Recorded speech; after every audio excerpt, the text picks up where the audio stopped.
When the night comes for 1,000 moons to rise on the 1,000 rivers, I still head to the Tree of Stories. Oh, what a great scenery unfolds in that place.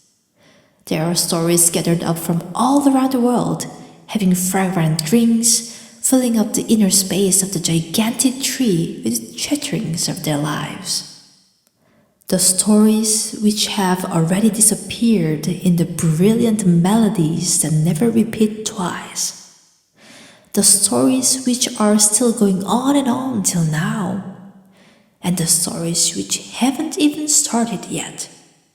They are all meeting and greeting each other and creating another story. That is kind of a scene that is hard to describe in words for an average person like me. And how do stories share their own stories with each other? Well, they have their own ways. Like us, they also have form, shape, and characteristics. Some story looks like a normal fairy or like a beautiful half animal, half human. Some story looks like a little round button, and some are like a felt puppet or pine flower powder that clump and scatter freely. There are even stories that are like huge rock relief sculptures, and also the ones that are hard to see whether they are animals or plants. Some are bigger than a massive humpback whale, and some are smaller than the eyes of a mouse. So it'll be just a waste of my breath trying to elaborate fully how magnificent and enormous this Tree of Stories is, and how great the magic in there lies. Because this is the place where all of these different stories that you can ever imagine gather around at once. What I can tell you is that this Tree of Stories is like a big island located in the middle of the universe, beyond the scope of brightness and darkness. The roots of this tree are like countless branches spreading towards a giant river that streams through every little part of them. And on the great branches of this tree, all the moons of the world that represent different periods of time are hanging on top of them, from the new moon to the old moon. One thing to clarify here is that the world that I'm talking about is not only about the one that we are living in. The combinations of the time and space of the world that we know and do not know are all different worlds of their own. Then where do the stories of all of that different world could meet up and know about each other? At the Tree of Stories, of course. Inside the pillar of the huge hollow tree, the lamp embroidered with starlight shines and lights up the banquet hall eternally. In the middle of the vast banquet hall, stories dance with each other until they get tired. Then they sit on the long, twisted vine-like inner roots that surround the edge of the pillar, using them as tables and chairs, having drinks to dampen their throats. The ones who are really tired and would like to take some rest of their own head to the stairs that lead to one of the small holes on the top of the tree, which are called the rooms. Like this, inside of Tree of Stories, every story shares the same time and space. And that is the night when 1,000 moons shine in the 1,000 rivers. How and when this tree appeared, and how I could possibly find out this place, is another story.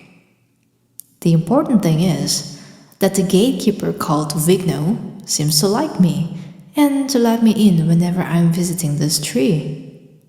Well, he is a little wooden dwarf fellow with quite a quirky story to tell, but maybe I will introduce him another time.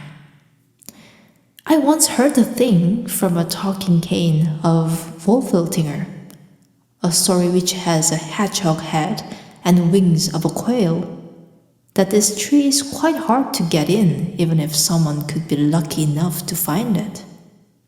Then how is it possible for me to go in and out of this place like a regular customer of my favorite cafe? Maybe I'll ask my gatekeeper friend sometime, even though I'm not sure if that busy fellow will have time for that kind of conversation. Anyway, the real reason why I started the story of the Tree of Stories is because I have a story to introduce you to. It is about a young Moksha called Skroonhigh.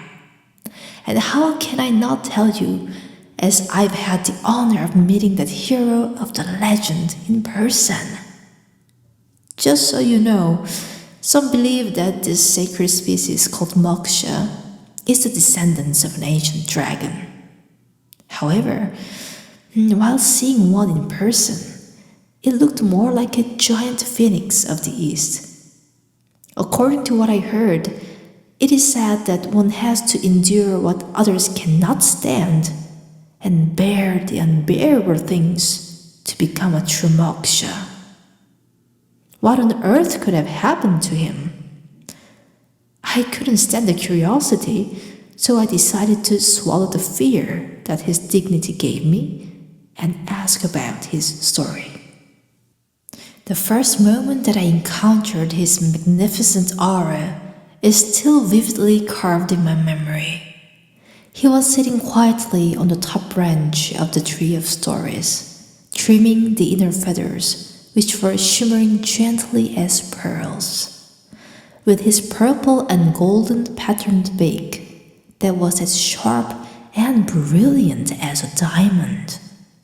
All of his movements were as quiet as the wind in the pine needles, so other stories that were busy at the banquet hall probably didn't even know he was there.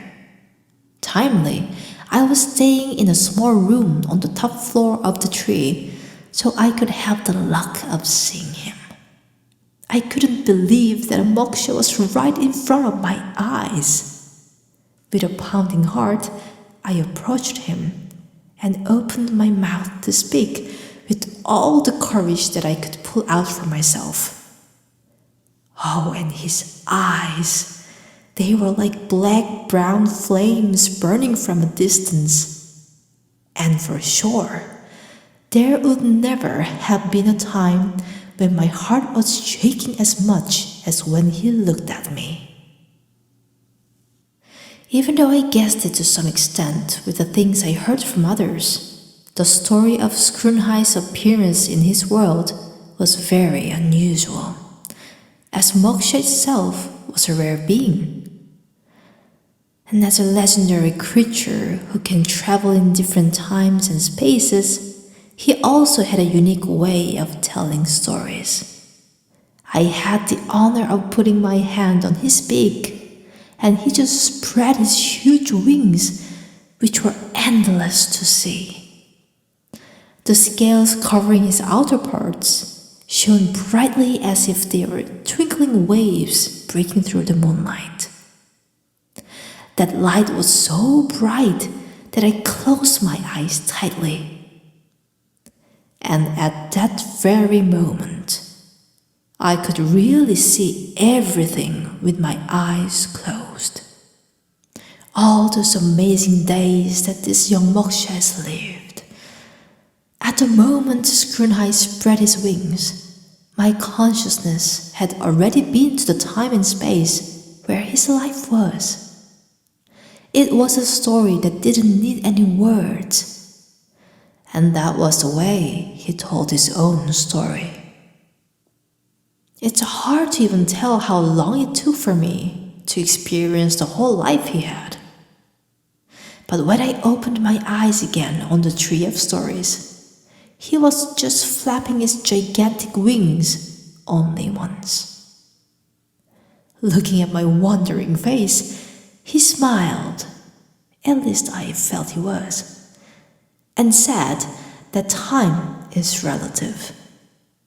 And he said he invited me to his memory because I am a traveler who tells stories of other worlds, and because I look like one with a sincere heart. I said I would deliver what he showed me to others with gratitude. Until the moon of dawn was shining on the dense leaves of green, and when it was finally the time for him to fly over the horizon, Skroonhigh and I filled the night of curious stars with endless stories. Additionally, he told me about the legends of other 107 Mokshas, which were the former ones before he came to the world, and that they are still active since the ancient times. That was just amazing to hear. But as now it's time for me to tell you about the 108th Moksha, Skroonhigh, which I met for the first time in my life. I'll continue the rest when the next world's moon rises.